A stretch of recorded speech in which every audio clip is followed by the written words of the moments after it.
भाषा समझते हैं और वो है गोली की भाषा। कल 3 वीरों के बलिदान के बाद एक बार फिर देश में पाकिस्तान के खिलाफ जोरदार गुस्सा है। सबसे पहले उसकी एक झलक आपको दिखाते हैं पूरे देश में किस तरह से आज गुस्से से पूरा देश उबल रहा था।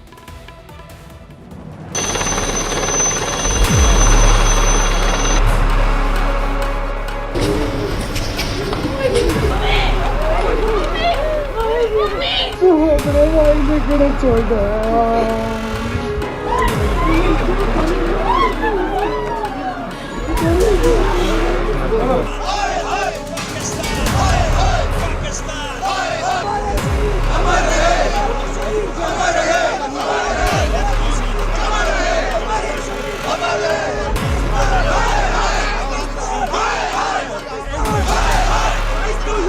सर क्या स्टेटस है सर? एनकाउंटर का क्या स्टेटस है सर?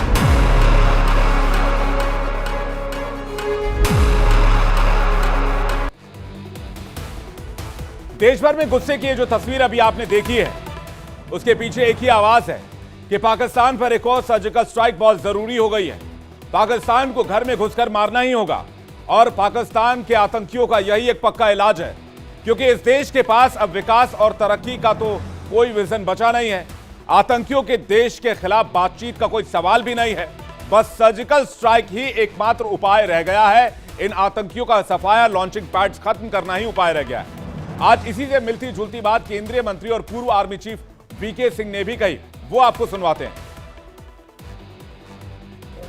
क्योंकि जब तक हम अलग थलग नहीं करेंगे पाकिस्तान को, नहीं तो उनके लिए बिजनेस एज नॉर्मल। हाँ जी ठीक है, बॉलीवुड वाले आ जाएंगे हमारे यहाँ, क्रिकेट मैच खेलने वाले आ जाएंगे हमारे यहाँ, सब ठीक है, चंगा है जी, कोई दिक्कत नहीं है।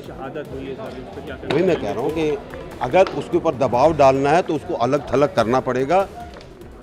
उनको पता चलना चाहिए कि आप नॉर्मल चीज़ों के अंदर हमारे साथ रिश्ता तब तक नहीं कर सकते जब तक आप खुद नॉर्मल नहीं हो।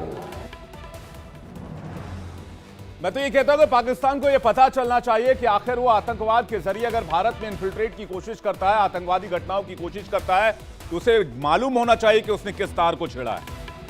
एक अबनॉर्मल व्यवस्था वाले देश के साथ नॉर्मल रिश्ते चल ही नहीं सकते। उससे सारे कूटनीतिक रिश्ते खत्म होने चाहिए और पाकिस्तान के आतंकी ठिकानों पर करारा वार होना चाहिए। यही 140 करोड़ हिंदुस्तानियों की मांग है। आपको वो भी सुनवाते हैं।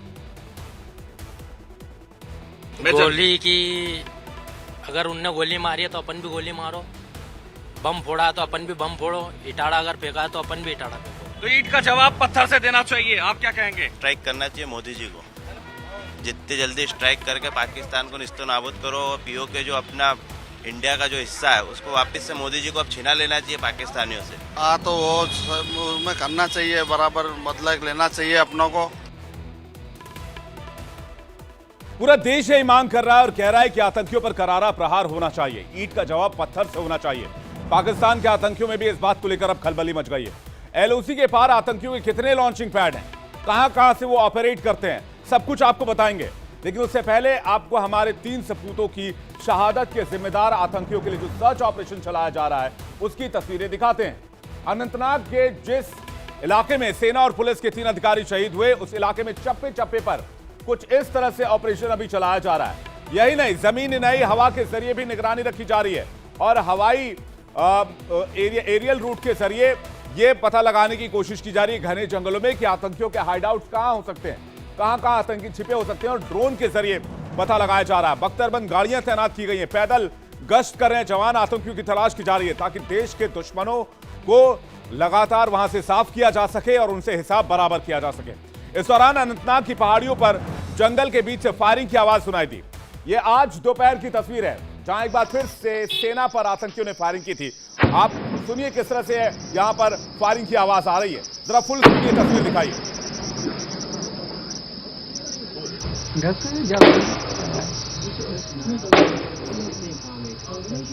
दरअसल ये कहा जाता है कि पीर पांजाल की पहाड़ियां हैं जहां पर बहुत घने जंगल है और बहुत उतार और चढ़ाव वाले रास्ते हैं। ऐसे में आतंकियों के लिए यहां पर छिप पाना आसान हो जाता है और यहीं से आतंकी ऑपरेट करते हैं। सेना की ये मोर्चेबंदी, बदला लेने की छटपटाहट एलओसी के इस पार है, लेकिन सेना तैयार है एक बार फिर एलओसी पार कर दुश्मन को सबक सिखाने के लिए। और भारतीय सेना के इस एक्शन मूवमेंट को देखकर पाकिस्तानी आतंकियों में जरूर घबराहट होगी। आइए देखते हैं कि अब प्लानिंग क्या हो सकती है और किस तरह की हो सकती है। खुफिया एजेंसियों के मुताबिक पाकिस्तान में डर है कि भारत अपने अधिकारियों की शहादत का बदला जरूर लेगा। पाकिस्तान को डर है कि भारत फिर से सर्जिकल स्ट्राइक या एयर स्ट्राइक जैसे एक्शन ले सकता है। पाकिस्तान को डर है कि उसके आतंकी कैंपों और लॉन्चिंग पैड पर फिर से हमला किया जाएगा, आतंकियों को निशाना बनाया जाएगा। और इसी डर के मारे खबर है कि पाकिस्तान ने एलओसी के पास मौजूद अपने सारे टेरर कैंप्स, आतंकियों के हाइड आउट या लॉन्चिंग पैड को शिफ्ट करने की प्लानिंग शुरू कर दी है, उनको वहां से हटाना शुरू कर दिया है। उन आतंकी अड्डों पर पाकिस्तानी सेना की मूवमेंट बढ़ रही है, क्योंकि पाकिस्तान को उरी हमले के बाद 2016 में किया गया भारतीय फौज का सर्जिकल स्ट्राइक याद होगा, जिसमें हमारे शूरवीरों की एक टीम एलओसी पार करके पीओके में जाकर आतंकी कैंपों को नेस्तनाबूद करके वापस आई थी। डोगरा और बिहार रेजिमेंट के कुल 125 कमांडोज ने इस ऑपरेशन में करीब 50 आतंकियों का समूल नाश कर दिया था, सफाया कर दिया था। जब फरवरी 2019 में पुलवामा में आतंकियों ने फिर कायराना हरकत की तो 40 जवानों की शहादत का बदला लेने के लिए मोदी सरकार ने एयरफोर्स को ग्रीन सिग्नल दे दिया। इसके बाद सीमा पार करके लड़ाकू विमानों ने पाकिस्तान के बालाकोट में बम बरसाए, जहां जैश ए मोहम्मद के कई ठिकानों को नेस्तनाबूद कर दिया गया था और 200 से 300 आतंकियों को मार गिराया गया था। उस वक्त भारतीय वायुसेना ने मिराज 2000 विमानों का इस्तेमाल किया था, जिसे सरहद पार करना पड़ा था। लेकिन आज भारत के पास राफेल जैसे हाईटेक और अत्याधुनिक विमान हैं। राफेल की सबसे बड़ी खासियत यही बताई जाती है कि अगर वो पीओके में लॉन्च पैड तबाह करना चाहेगा तो उसे पाकिस्तान की सीमा में जाने की जरूरत भी नहीं पड़ेगी। पाकिस्तान की वायु सीमा में घुसे बगैर पाकिस्तान के अधिकृत कब्जाए गए जमीन पर जो आतंकी लॉन्च पैड्स हैं, उन पर मिसाइल अटैक राफेल से हो सकता है। अब हर भारतीय को राफेल के अटैक का इंतजार है। आतंकियों को जहन्नम तक पहुंचाने के लिए राफेल के इस्तेमाल का सही वक्त आ गया है। सर्जिकल स्ट्राइक क्यों जरूरी है, जरा इसको भी आपको समझा देते हैं। कैसे एलओसी के उस पार कितने आतंकी ठिकाने हैं। सबसे पहले लॉन्चिंग पैड गिनते हैं और देखते हैं कि कहां कहां से आतंकियों के लॉन्च पैड बनाए गए। ये देखिए तस्वीर, मैप के जरिए हमने कुछ वो इलाके निकाले। ये पाकिस्तान का नक्शा आप देख रहे हैं, ये भारत का नक्शा देख रहे हैं। इसको जरा जूम करें, जूम करके देखिए। ये पीओके का इलाका है जो आप देख रहे हैं, भारत का हिस्सा जिसे पाकिस्तान ने अवैध रूप से कब्जा रखा है। और इस वाले बॉर्डर पर यहां पर आप देखिए कि अलग अलग इलाकों में पाकिस्तान ने यहां लॉन्चिंग पैड्स बनाए हुए हैं। नौगाम में, लीपा वैली में, करनाल में, केरन सेक्टर में, माचल सेक्टर में और गुरेज सेक्टर में। ये वो इलाके हैं जहां आतंकियों के लॉन्च पैड्स हैं। और सोर्सेज ये बताते हैं कि इन्हीं लॉन्च पैड से आतंकियों को भारत में घुसपैठ कराया जाता है। इसमें ज्यादातर आतंकी मारे जाते हैं क्योंकि वो भारतीय जवानों के नजरों से बच नहीं पाते हैं और इन्हें यहीं पर मार गिराया जाता है। इसके आंकड़े भी आपके सामने रखेंगे। लेकिन आप देखिए, मैं आपको दिखा रहा हूं, ये भारत का नक्शा पूरा आप देख रहे हैं। ये जो इलाका है पीओके का इलाका है जिसे पाकिस्तान ने अवैध रूप से कब्जा रखा है। ये जो हिस्सा है यहां पर लॉन्च पैड्स बनाए गए हैं और इसी इलाके से आतंकियों को घुसपैठ कराया जाता है, चाहे वो नौगाम हो, लीपा वैली हो, करनाल हो, केरन सेक्टर हो, माचिल सेक्टर हो या गुरेज सेक्टर हो। इसमें से कहा जाता है कि इसी इलाके से आतंकियों को इन्फिल्ट्रेट कराया जाता है। लेकिन ज्यादातर आतंकी मार गिराए जाते हैं क्योंकि वो बॉर्डर पार करते ही भारतीय जवानों की नजरों में आ जाते हैं और उसके बाद उनका शिकार कर लिया जाता है, उन्हें वहीं पर ढेर कर दिया जाता है। ऐसे करीब 15 से 20 लॉन्चिंग पैड हैं। ये लॉन्चिंग पैड वो ठिकाने हैं जो बिल्कुल एलओसी के करीब होते हैं, जहां से मौका मिलते ही पाकिस्तानी फौज की मदद से आतंकियों को सीमा पार करा दिया जाता है। लेकिन इससे पहले उन्हें ट्रेनिंग भी दी जाती है जो लॉन्चिंग पैड से थोड़ा पीछे, यानी कि एलओसी से कुछ ही दूरी पर होते हैं। कुछ तो पाकिस्तान की जमीन पर भी हैं। अब उन ठिकानों के नाम और लोकेशन भी देख लीजिए जहां पर आतंकी कैंप्स मौजूद हैं। अभी हमने आपको लॉन्चिंग पैड्स कहां हैं उसके कुछ लोकेशंस बताएं। अब देखिए कि यहां पर ट्रेनिंग कैंप पाकिस्तान कहां चला है। जूम करिए, देखिए जूम हो गया ये मैप। अब देखिए यहां पर ये पीओके का हिस्सा, इसमें देख लीजिए आप पीओके में कहां है। मुजफ्फराबाद, बाग में, रावलकोट में और कोटली में यहां पर ये ट्रेनिंग कैंप्स हैं। अब थोड़ा ऊपर आइए, पाकिस्तान में प्रॉपर ये वो इलाके हैं जो पाकिस्तान ने अवैध कब्जा किया हुआ है भारत से।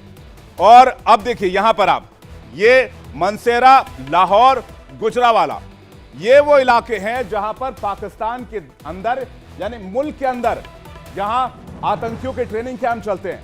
और यहां पर हजारों की संख्या में युवाओं को बरगलाकर उनको ट्रेनिंग दी जाती है और कहा जाता है कि भारत के खिलाफ जिहाद करो, तुम्हें आप जन्नत मिलेगी और वहां 72 हूरों का मजा मिलेगा।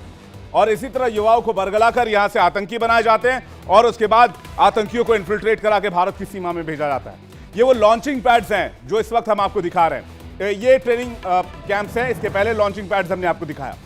देश के रक्षा विशेषज्ञ भी कह रहे हैं कि पाकिस्तान के आतंकियों का एक ही इलाज है कि मोदी सरकार एक बार फिर से एक सर्जिकल स्ट्राइक का फैसला ले, लेकिन इस बार का इलाज परमानेंट होना चाहिए। जिन उग्रवादियों ने इस कार्रवाई को अंजाम दिया, मुझे यकीन है कि भारतीय सेना उनको उनके अंजाम तक जल्दी पहुंचा देगी। बॉर्डर पार के लोग ये जान जाएं, ये नया हिंदुस्तान है। ये कहता नहीं, मारता है और घुस के मारता है। जय हिंद। हमें प्रोएक्टिव होना चाहिए और जैसे ही हमें पता लगे कि भाई यहाँ पे लॉन्च पैड के अंदर वहाँ टेररिस्ट तैयार हैं, आईएसआई ने इनको तैयार कर दिया है, फौज इनको इन्फिल्ट्रेट कराने लगी है, उसी वक्त हमें एक स्ट्राइक वहां लॉन्च करनी चाहिए। अपनी करतूतों की वजह से पाकिस्तान आज अपने सबसे बुरे दौर से गुजर रहा है, क्योंकि बबूल बोने के बाद आम का इंतजाम हो ही नहीं सकता। लिहाजा पाकिस्तान आज जहां खड़ा है अपनी तरक्की के लिए वो कुछ नहीं कर सकता। इसलिए पाकिस्तान के नेता, पाकिस्तान की सेना अपने लोगों का ध्यान भटकाने के लिए भारत में आतंकी हमले करवाते हैं, घाटी की शांति भंग करने के लिए लोगों को उकसाने का काम करते हैं, आतंकी बनाने का काम करते हैं। दो तस्वीरें देखिए जिसे पाकिस्तान चढ़ रहा है। एक तरफ कश्मीर घाटी है तो दूसरी ओर पाकिस्तान है। अवैध कब्जे वाला पीओके, एक तरफ अनुच्छेद 370 हटने के बाद से शांति का माहौल है, विकास का काम चल रहा है, तो दूसरी तरफ पीओके में रोजाना प्रदर्शन हो रहे हैं, सड़कों पर आंदोलन हो रहे हैं, भारत में विलय की मांग हो रही है। पूरा पीओके चीख कर कह रहा है कि हम करगिल के रास्ते भारत में दाखिल होना चाहते हैं, हम भारत में जाकर मिलना चाहते हैं। पहली तस्वीर से पाकिस्तान परेशान है। आईएसआई इसलिए एक्टिव है इन दिनों बहुत ज्यादा, और लगातार आतंकी ठिकानों को बड़े बड़े हमले करने को उकसाया जा रहा है, नहीं तो फंडिंग रोक दी जाएगी, ऐसी धमकी भी दी जा रही है। आज नॉर्दर्न कमांड के लेफ्टिनेंट जनरल उपेंद्र द्विवेदी ने पाकिस्तान को चेतावनी दे दी है और यह भी बताया कि पाकिस्तान आखिर परेशान क्यों है। अब जरा उनका बयान सुनिए। सबसे बड़ी बात यही है इसमें कि पाकिस्तान अपनी तरफ से काफी कोशिश कर रहा है फॉरेन टेररिस्ट को यहां भेजने के लिए, ताकि हमारे जो भीतरी हालात हैं, अंदरूनी हालात हैं, उसमें किसी प्रकार की वो रुकावट पैदा कर सके। क्योंकि जो हमारी उन्नति हो रही है जम्मू कश्मीर में, अगर आप देखें 2022 में 1.88 करोड़ यहां पर हमारे पास टूरिस्ट आए थे। इस साल जो हमारा कोशिश है कि 2.25 करोड़ तकरीबन टूरिस्ट आने का हमारा सोच विचार है। तो इस चीज को रोकने के लिए वो हर हालत में कोशिश कर रहा है और हम उसे किसी हालत में कामयाब नहीं होने देंगे। तो ये तो बात हुई सेना की, लेकिन सेना दुश्मनों से अब अच्छे तरीके से निपट लेगी। मुफीद वक्त पर शहादत का बदला भी होगा, लेकिन उनका क्या किया जाए जो कश्मीर में बैठकर पाकिस्तान को लेकर हमदर्दी दिखाते हैं, बातचीत की वकालत करते हैं, हर मुद्दे की तरह यहां भी राजनीति करते हैं। सबसे पहले सत्ता पक्ष यानी बीजेपी नेताओं के बयान आपको सुनवाते हैं और उसके बाद दिखाएंगे आतंकी हमले को लेकर हो रही सियासत। हमारे जांबाज वीरों का ये बलिदान व्यर्थ नहीं जाएगा। आतंकवादियों का चुन चुन कर सफाया होगा। रजौरी के आतंकी हमले में शामिल दोनों आतंकवादियों को सेना और पुलिस ने मौत के घाट उतार दिया है, और वहीं दक्षिण कश्मीर के कुकरनाग के घने जंगलों में भारतीय सेना और जम्मू कश्मीर पुलिस ने चारों तरफ से आतंकवादियों की घेरा है। आतंकवादियों ने जो जघन्य अपराध, जो पाप किया है, इसकी भारी कीमत इन आतंकवादियों को चुकानी पड़ेगी। देखिए, जम्मू कश्मीर में हमारे जवानों की जो शहादत है वो बेकार नहीं जाएगी, इसका करारा जवाब मिलेगा। पहले भी पाकिस्तानियों को करारा जवाब मिला है और अब भी मिलेगा। जो आतंकी इसमें शामिल हैं वो मौत के घाट उतारे जाएंगे। अब पाकिस्तान से हमदर्दी रखने वालों के बयान भी सुन लीजिए, जो इस वक्त इस मौके पर भी बातचीत का हवाला दे रहे हैं। कह रहे हैं पाकिस्तान से बातचीत होनी चाहिए। ये बंद नहीं होगा। हम लोग बेवकूफ़ हैं अगर हम समझते हैं ये बंद होगा। हम जाने खोते जाएंगे। बातचीत के बगैर कोई रास्ता नहीं है। हमें दोनों मुल्कों को घमंड छोड़ देना चाहिए और टेबल पे आके बात करनी चाहिए। हिंदुस्तान को कहना चाहिए कि पाकिस्तान हमारा हमसाया है और पाकिस्तानियों को हमारे साथ अमन से रहना चाहिए। बातचीत का दरवाज़ा खुलना चाहिए, सारी घुटन दूर हो जाएगी समाज में। जब तक वो नहीं होता मासूम लोग मरते रहे और हम ये वावेला करते रहे। अफसोस की बात देखिए, इस बयान में जो सबसे जरूरी सब मुद्दा है जिसे मैं पॉइंट आउट करना चाह रहा था आप लोगों के साथ, ये दोनों नेता कह रहे हैं कि पाकिस्तान के साथ बातचीत करोगे तो आतंकवादी घटनाएं बंद हो जाएंगी, आतंकी भारत में घुसने बंद हो जाएंगे। तो इस साफ जाहिर है इनके बयान से कि पाकिस्तानी आतंकियों को भेजता है और आतंक को रोकने के लिए बातचीत के टेबल पर जाना होगा। यह किस तरह का गैर जिम्मेदाराना बयान है, इसका अंदाजा आप लगा सकते हैं। लेकिन दिल्ली तक होने वाली इस राजनीति पर तमाम तरह के सवाल उठ रहे हैं। अब संसद का विशेष सत्र भी होने वाला है और आम आदमी पार्टी शहादत के मुद्दे को मोदी सरकार के खिलाफ एक बार फिर से उठाने की बात कह रही है और कह रही है संसद में इस पर सवाल पूछे जाएंगे। सुनिए संजय सिंह का वो बयान।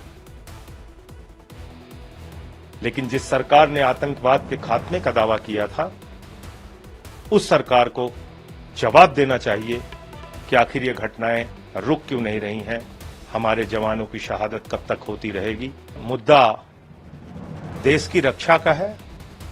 प्रधानमंत्री कल जश्न क्यों मना रहे थे?